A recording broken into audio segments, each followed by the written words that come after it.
Depuis un certain temps, Airbus et Boeing sont engagés dans une lutte acharnée, chaque fabricant d'avions s'efforçant de concevoir un appareil qui leur permettra enfin de se démarquer de la concurrence une fois pour toutes. Jusqu'à récemment, tout était possible, mais Airbus a sorti un atout de sa manche qui menace de neutraliser Boeing une fois pour toutes.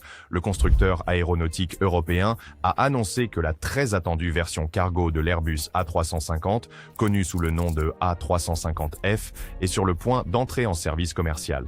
Une fois lancé, l'A350F est vanté pour représenter une menace significative pour la longue domination de Boeing dans le créneau de l'aviation cargo et pourrait même voir certains des clients fidèles de Boeing se précipiter pour l'ajouter à leur flotte. De quoi s'agit-il avec l'Airbus A350F et comment va-t-il changer l'industrie de l'aviation de manière inédite? Découvrons-le. Avant de plonger plus profondément dans la manière dont l'A350F est prêt à révolutionner le secteur du transport aérien de fret, nous devons d'abord comprendre comment il a vu le jour. Cela nous ramène à 2004, lorsque Airbus a initialement choisi de ne pas réagir au développement par Boeing du Boeing 787 Dreamliner. Airbus a soutenu que le 787 n'était qu'une réaction à l'Airbus A330 largement réussi et ne constituerait donc aucune menace pour l'appareil. Cependant, les appels continus des compagnies aériennes pour que le constructeur aéronautique européen développe un nouvel appareil l'ont poussé à annoncer qu'il développait un nouvel avion qu'il appelait l'Airbus A330 de Sense-Light. En essence, cet avion n'était pas un avion conçu à partir de zéro. Au lieu de cela, c'était un A330 rééquipé de nouveaux moteurs et de nouvelles ailes. À la grande surprise d'Airbus, l'avion qu'il présentait comme le concurrent direct du 787 a reçu beaucoup de critiques sévères de diverses parties du marché, beaucoup étant d'accord pour dire qu'il ne faisait tout simplement pas le poids en tant que concurrent sérieux de l'avion américain. Finalement, Airbus a répondu à ces appels et en juillet 2006, il a annoncé qu'il investissait un total de 4,2 milliards de dollars pour concevoir un nouvel avion de ligne. Selon le constructeur aéronautique européen, le nouvel avion serait 10% plus efficace grâce à une aile principalement composée de polymères renforcés de fibres de carbone et une cellule faite à 53% de composite. En 2007, des rapports ont commencé à circuler selon lesquels Airbus envisageait la possibilité de développer une version cargo du nouveau gros porteur. L'avion envisagé offrirait aux compagnies aériennes une capacité similaire à celle du McDonnell Douglas MD-11F. Le projet d'avion aurait également une portée impressionnante d'environ 5000 milles nautiques, suffisante pour couvrir un large éventail de routes telles que Londres, Heathrow-Boston-Logan, Paris, Charles de Gaulle, New York, JFK, Francfort-Chicago O'Hare et Madrid-Miami, parmi de nombreuses autres. Cependant, Airbus est resté discret à propos de cet avion, et avec le temps, tout semblait se calmer, ne plus être mentionné. Cependant, en 2020, plus d'une décennie après que l'idée d'une version cargo de l'A350 ait été évoquée pour la première fois, Airbus semblait prêt à se lancer et développer l'Airbus A350F. Selon des sources fiables, c'est pendant cette période que le fabricant d'avions aurait activement présenté cette variante aux opérateurs de fret et que tout était prêt pour que la production commence une fois qu'il aurait obtenu une commande sérieuse en affrètement. Les rapports indiquaient également que l'entreprise était tellement engagée dans ce projet, car elle le considérait comme une étape importante, marquant son tout premier avion cargo fabriqué en usine, depuis sa tentative infructueuse de proposer une version cargo de l'Airbus A380.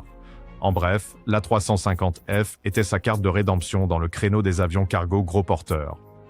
C'est pendant cette période qu'il a également été rapporté que bien qu'Airbus puisse explorer la possibilité de construire à la fois l'A350-900F et l'A351 F, l'option la plus probable était le plus grand A351 F, principalement en raison de sa capacité volumétrique améliorée qu'il verrait se classer plus haut que le Boeing 777F construit en usine, avec une capacité volumétrique de 800 mètres cubes contre 650 mètres cubes pour ce dernier. De plus, les experts ont réaffirmé que l'A350 possède une capacité structurelle que les avions Airbus de génération précédente n'avaient pas pour supporter la densité de fret lourd et pas seulement le transport de colis. Et maintenant, la nouvelle que le monde de l'aviation attendait a enfin été dévoilée.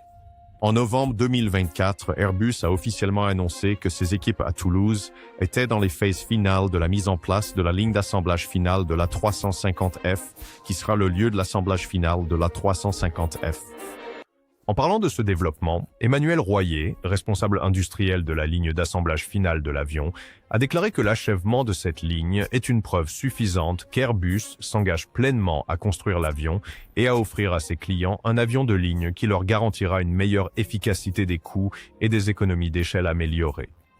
Une fois terminée, la ligne d'assemblage finale commencera à recevoir les grandes pièces de l'A350 qui prennent déjà forme dans les installations d'Airbus Atlantique et d'Airbus Aero en France et en Allemagne, marquant le début de cette étape importante par Airbus. Alors, qu'est-ce que le très attendu A350F réserve à l'industrie de l'aviation? Et comment se compare-t-il à son plus proche rival, le Boeing 767F? Commençons par l'aspect le plus basique, la taille. L'A350F mesure 70,80 mètres de long, soit 6,9 mètres de plus que son concurrent de Boeing. La longueur supplémentaire de l'A350 pourrait s'avérer être un argument de vente important, car elle se traduit par une capacité de fret supplémentaire que les compagnies aériennes et les opérateurs d'avions cargo peuvent exploiter pour transporter un peu plus de marchandises et obtenir plus de revenus, ce qui peut se traduire par un montant substantiel à long terme. En fait, pour mettre cela en perspective, pensez au volume du pont principal du Boeing 747-8F. Maintenant, le volume de fret de l'A350F est similaire à cela. En plus de cela, l'A350F offre des améliorations significatives en capacité de charge utile et en conception par rapport au 777F. Airbus a confirmé que l'avion aura une capacité de charge utile de 109 tonnes, ce qui représente une augmentation impressionnante de 4,5% par rapport aux 103,7 tonnes que le 777F peut transporter. De plus, la densité de fret prévue pour l'A350F est légèrement inférieure, à 157 kg par mètre cube contre 164 kg par mètre cube pour le 777F. Cette stratégie montre qu'Airbus cherche à permettre aux compagnies aériennes et aux opérateurs de fret d'accommoder des cargaisons plus volumineuses et moins denses, de manière plus efficace. Il est essentiel de noter qu'il s'agit d'une augmentation d'environ 46 tonnes de la capacité de chargement par rapport à la version passager de l'A350-1000. Airbus a réussi cet exploit en incorporant des matériaux extra légers dans la conception de la structure de l'avion.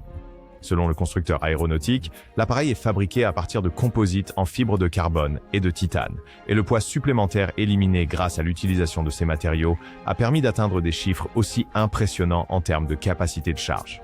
Comme indiqué précédemment, Airbus a franchi une étape supplémentaire pour renforcer l'appareil et garantir une meilleure expérience de manutention du fret. Le fabricant d'avions a placé ses renforts dans les poutres de plancher en aluminium du pont principal qui ont été rendues extra résistantes afin d'éviter aux responsables du chargement la corvée de devoir placer des palettes lourdes à des positions spécifiques dans l'avion. Maintenant, c'est un autre point de vente important, car cela signifie que les compagnies aériennes seront mieux placées pour charger le fret plus rapidement et envoyer l'avion dès que possible, économisant ainsi un temps précieux, car comme nous le savons, un avion au sol ne génère pas d'argent, et ce temps doit être réduit à la durée la plus courte possible. À la partie la plus intéressante, celle de la comparaison des moteurs propulsant ces avions. Commençons par le Boeing 767F, qui est propulsé par le turboréacteur à fort taux de dilution GE90 de General Electric. Ce moteur offre aux compagnies aériennes une amélioration de la consommation de carburant allant de 5 à 6% et une réduction de la pollution sonore, ainsi qu'une réduction de 33% des émissions d'oxyde d'azote par rapport aux moteurs de génération précédente. Bien que ce soit une amélioration par rapport à ses prédécesseurs, cela est toujours considéré comme relativement inefficace pour atteindre les objectifs de l'industrie en matière de zéro net, dans le délai fixé. D'autre part, l'A350F sera propulsé par le moteur Rolls-Royce Trent XWB97 qui équipe la version passager de l'Airbus A350-1000. Ce moteur se vante d'être l'un des moteurs de gros porteurs les plus économes en carburant, atteignant jusqu'à 25% de meilleure efficacité énergétique et un taux similaire d'émissions de dioxyde de carbone. Rolls-Royce a également annoncé qu'il ajustera le moteur pour garantir un peu plus d'efficacité avec la 350F. Plus précisément, le fabricant de moteurs a expliqué qu'il a l'intention de faire tourner le ventilateur environ 6% plus vite que le plus petit moteur Trent XWB84. Augmenter la vitesse aidera à injecter plus d'air dans l'entrée, améliorant ainsi son efficacité. En plus de cela, le cœur du moteur sera agrandi pour aider à faire face à l'augmentation du flux d'air provenant de l'entrée du ventilateur plus grand. L'augmentation du flux d'air dans le cœur jouera également un rôle important dans l'augmentation du taux de travail dans la chambre de combustion, en homogénéisant le mélange air-carburant et en l'allumant. En plus de cela, Rolls-Royce a annoncé que le moteur sera renforcé afin d'augmenter sa résistance à la température. Il prévoit d'atteindre cet objectif en incorporant des alliages métalliques avancés et des composites à matrice céramique dans la chambre de combustion pour garantir qu'elle puisse supporter des températures allant jusqu'à 1700 degrés Celsius. Avec tous ces développements, il est clair que la 350F sera dotée de moteurs plus avancés et économes en carburant par rapport à son rival Boeing. Cela offre un avantage concurrentiel significatif pour le nouvel avion, car il promet de meilleurs coûts opérationnels, alors que les compagnies aériennes et les opérateurs cherchent continuellement à réduire les coûts face à l'augmentation des coûts d'exploitation dans l'industrie.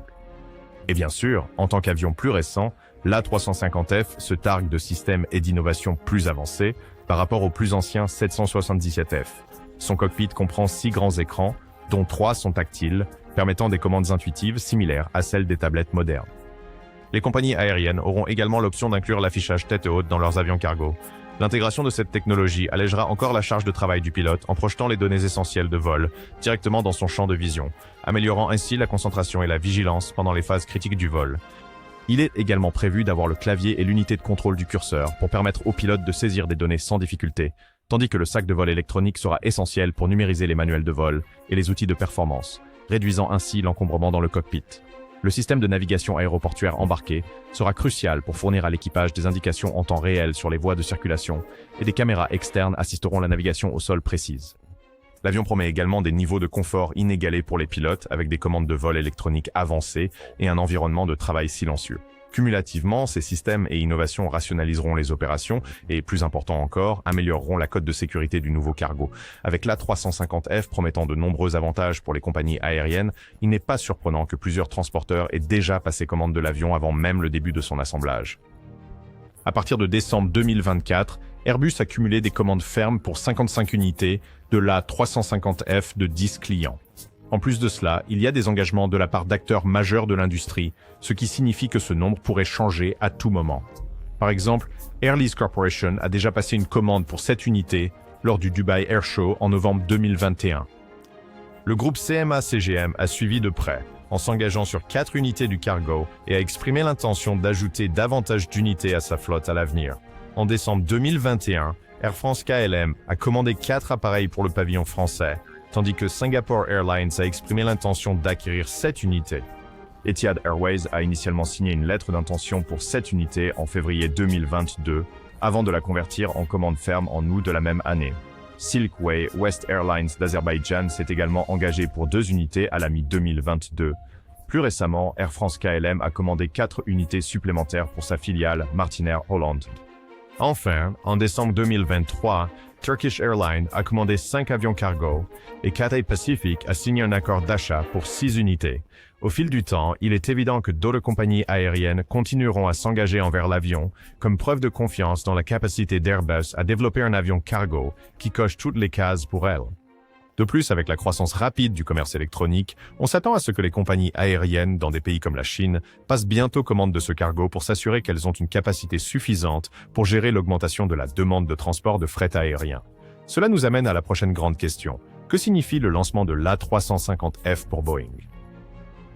Le lancement de l'A350F aura des implications significatives pour Boeing. Vous voyez, il est de notoriété publique que le constructeur aéronautique américain fait actuellement face à des problèmes de contrôle de qualité, ce qui a entraîné un retard de plus de 5 ans dans la certification de son prochain avion gros porteur, le Boeing 777X. En fait, la version cargo du nouvel avion n'est pas attendue en service commercial avant 2027.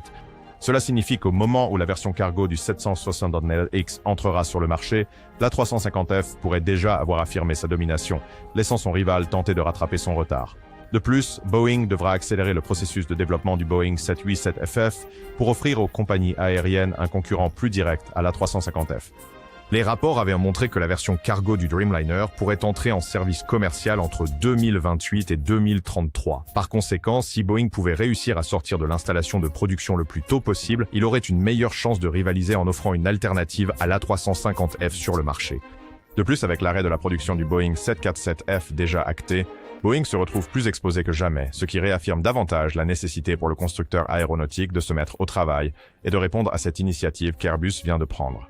Rolls-Royce a récemment admis que les capacités opérationnelles et la durabilité globale du moteur Trent XWB-97 étaient significativement affectées dans des climats comme celui de Dubaï. En fait, C'est l'une des raisons pour lesquelles Emirates a échoué à commander l'A350 000, du moins pas tant que le fabricant de moteurs n'a pas résolu ce problème. Maintenant, Airbus doit s'assurer de collaborer avec Rolls-Royce pour résoudre ce problème avant que l'A350F n'entre en service commercial. Quoi qu'il en soit, cet avion est prêt à révolutionner l'industrie et constituer une menace sérieuse pour Boeing maintenant et à l'avenir. N'oubliez pas de vous abonner à la chaîne pour plus de vidéos comme celle-ci, et nous vous verrons dans la prochaine.